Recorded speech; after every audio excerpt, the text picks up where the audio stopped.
Well, I thought I'd bring you along for the journey of repairing a Ryobi 26cc power head for those multi-tool attachments. Um, it's not a bad machine, but it definitely has some issues. Um, the spark plug was stripped right out of the head. I don't know if you can get this to focus here, but the threads were mashed. I noticed it was leaking around here, like a compression leak, when I would pull it over and when it was running kind of erratically. Fortunately for me, I was able to fix it with a reamer, or not a reamer, but a thread chaser with a little grease on there. Flipped the engine upside down, kind of worked it slowly backwards and forwards, and I was able to put a new plug in there. So that'll solve that problem. Got pretty lucky. The aluminum threads on this end were pretty good. And the unfortunate thing about these, call them budget trimmers here, is there's no way to take the head off. It's kind of like a one-piece assembly here, so when she's worn out, you basically throw it in the garbage, unfortunately. The other issue was I tried to tune it earlier and I could not figure out what was going on. The tune was dancing all over the place. Well, the clunk was in the wrong spot, so somebody's been in here messing around with it. So this guy was sitting kind of like that, and it's supposed to be over in this corner. And when you're trimming, and based on the tank shape, just like a chainsaw, when you turn it this way, fuel's going to go to where that clunk is. When you hold it like this and elevate it, that clunk's going to slide down here to that low spot, and you'll be good. So we're going to fix that.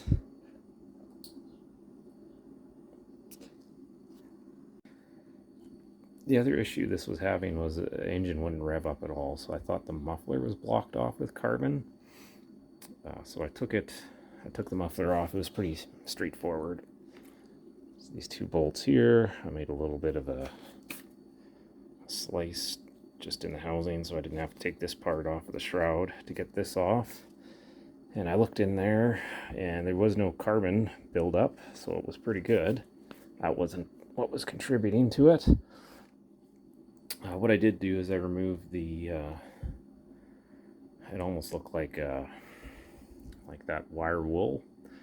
Obviously it wasn't. It's probably some other kind of metal for catalytic purposes, but I pulled that out and it opened up the muffler a bit, and there was a screen there that I thought might be blocked, but it turned out it was clear.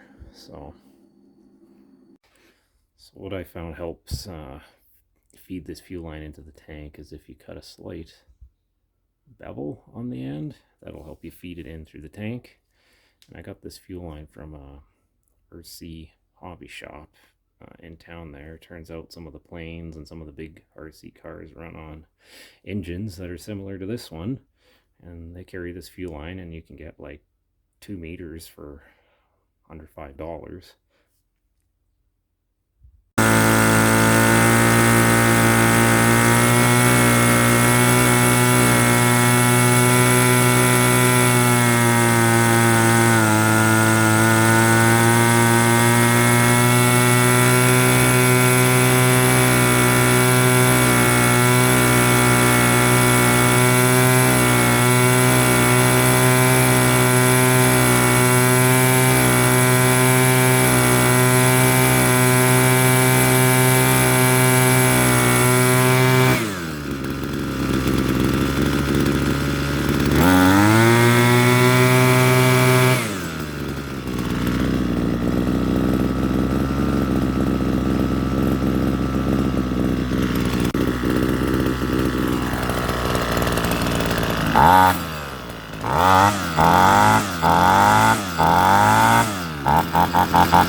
All right, it's fixed, it runs, it does what it needs to do. I'm happy.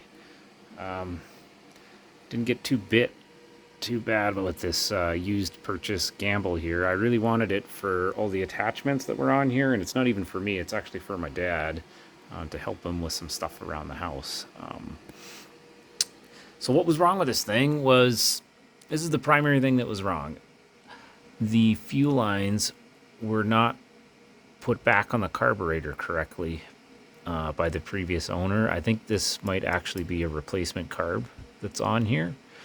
But the issue was that the clunk, or the line that picks up the fuel from the tank, and the clunk is this stone filter with the weight on the end that follows the fuel around. And this is what actually feeds the engine through the carburetor. This is the lower line, and it needs to be on the lower part of the carb here. There's these two brass outlets. The clunk one goes to the bottom, and the excess fuel returned to the tank when you're priming. That excess fuel travels through this upper line and into the tank, and it's in a little bit of a different spot. So it was giving you a false impression when it's reversed that it's picking up fuel from the right spot in the tank, but it doesn't have the clunk and it's not following the fuel. So like in one orientation it would work, but you would never be able to finish a job, and you would never be able to tune the carburetor. So here, check this out. This was definitely the problem. I don't know if you can quite see it, but yeah, there is a Dremel taken to these needles on this carburetor. The one closest to the engine is the low speed. The one furthest is the high speed needle. And some slots were cut in there, and the aluminum housing was cut off so that you could get in there with a flat blade. So definitely been some struggles there. I'm glad that it was relatively simple. The spark plug had me pretty bummed, but that turned out to be an easy fix as well. I guess there's some flexibility there. The threads are fine enough on the plug that in this situation, that gave out before the head, which was in our favor. Thanks for watching.